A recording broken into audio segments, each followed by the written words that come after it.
Salutations, Africans. I hope you guys are well. I'm well, guys.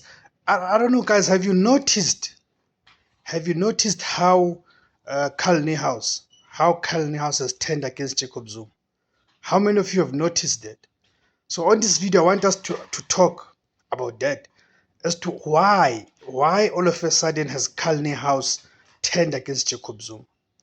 Those who have been following Carl Niehaus, especially for the past maybe let's say even prior the 2017 NC National Conference, will know that Carl Neihaus has been a staunch supporter of President Jacob Zuma, right? Under that program of the RET, the Radical Economic Transformation Program, which was championed by President Jacob Zuma, but then in 2017, the lead up to the ANC National Conference, it was then led, or it had a candidate, which was Dr. Nkosazana Dlamini Zuma. So Carl Neihaus was one of the people who were at the forefront of that campaign, at the forefront of that group that was called the Radical Economic Transformation. He's a man who was always there when President Zuma, even after President Zuma left office, when President Zuma was removed or was forced to resign as the state president in 2018. Whenever President Zuma attended his court cases, Carl Neihaus was always there as part of the people who were mobilizing the support for President Zuma, right? It's always one of the people who have been addressing those who would gather there to show support for President Zuma. He's the man who's even done the interviews, articles, videos, in each and every platform that Carl Neihaus will find himself in, would ensure that he displays his support for President Zuma. He became a mouthpiece for the Radical Economic Transformation grouping, right? Then remember, subsequent to that, then in 2022, then Carl Neihaus was expelled from the African National Congress, right? So when he was expelled from the African National Congress, he then established an organization himself and that fellow. There's that fellow from KZN, is it Shezi? Just can't remember his surname. That guy from Durban, he's from the eThekwini region. Then they established the ARETA, right? The ARETA is the African Radical Economic Transformation, that organization that they established, right? Then they later on, I think it was towards the end of last year or mid last year there, if my memory still serves me well, then they collapsed that organization, both of them to join the economic freedom fighters, right? Even still during that time, Carl Neihaus was always there as part of the people who were supporting President Zuma through all the difficulties that President Zuma was confronted with.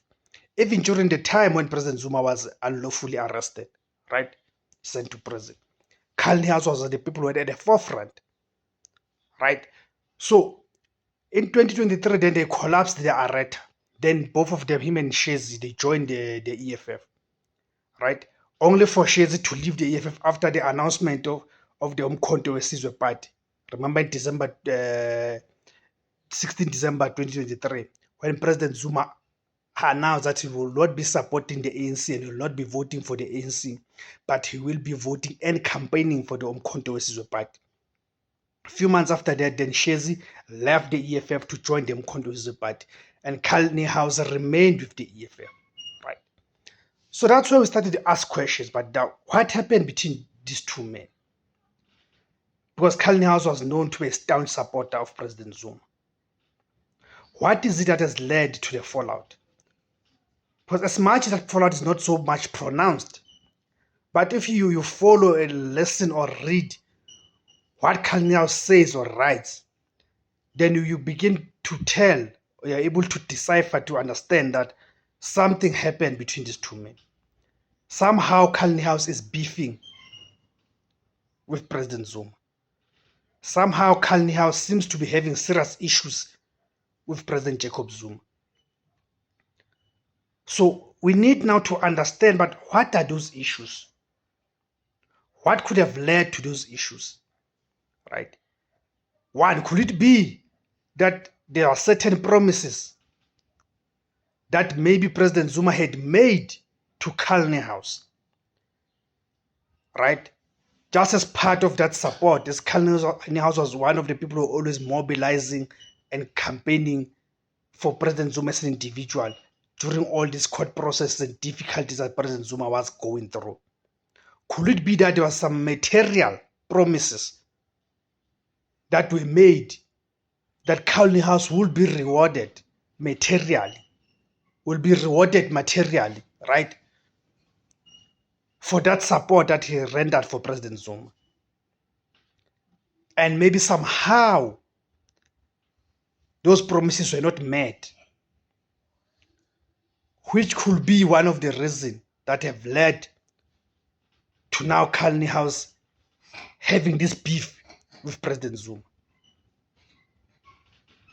Right? That's a scenario number one. Scenario number two, could it be? Because remember when Niehaus joined the EFF, right? He joined the EFF, like I've said, it was mid-2023.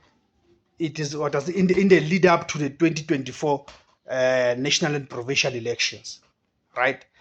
And subsequent to that, he found himself in the parliamentary list of the EFF, right? He found himself there, which of course means employment for him, which means benefits for him, which means perks for him, right? Because by being a member of parliament, of course, he earns a salary, there are benefits, there are perks. There are perks that are attached to one being a member of parliament. So now he found himself in that list. And indeed, after the 29th May 2024 elections, he's one of the people who was sent to parliament, the National Assembly, by the EFF.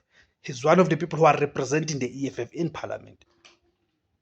So could it be that the reason he has turned against President Zuma, it is because materially, the EFF has given him something, which is that seat in parliament, which I've already explained that there are perks that are attached to that seat in parliament. Could it be one of the reasons that materially he's benefiting? And it's one thing for him to just maybe disassociate, in a sense, not to be seen to be any closer with President Zuma anymore. That's one thing that could be explained, could be understood, that probably they've grown distance between them, right? But it's another thing for him to be going out of his way to attack President Zuma. Not only that, Niehaus is attacking the Mkhonto Wesizwe Party, because it's fine, it's understandable if he criticizes the Mkhonto Wesizwe Party, right? Be political or ideological or otherwise. That is to be expected. But then it becomes a different animal, a different matter altogether, when he starts attacking President Zuma personally. You would see the tweets that he posts, the tweets that Niehaus posts. Then you begin to see, because in those posts he's attacking President Zuma personally, not politically. So it can only be when there's personal issues between the two men that would lead to Niehaus attacking President Zuma personally.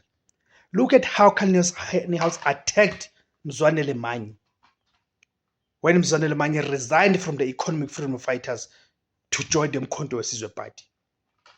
That's where now we begin to see, but now there's issues here. And it is issues that have got nothing to, that are not even political or ideological, but they are personal issues. So hence we have to ask the question, what is it that has led to this beef? Niehaus has to explain why all of a sudden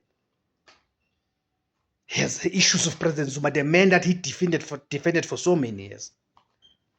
But just like that, now he's got issues against him.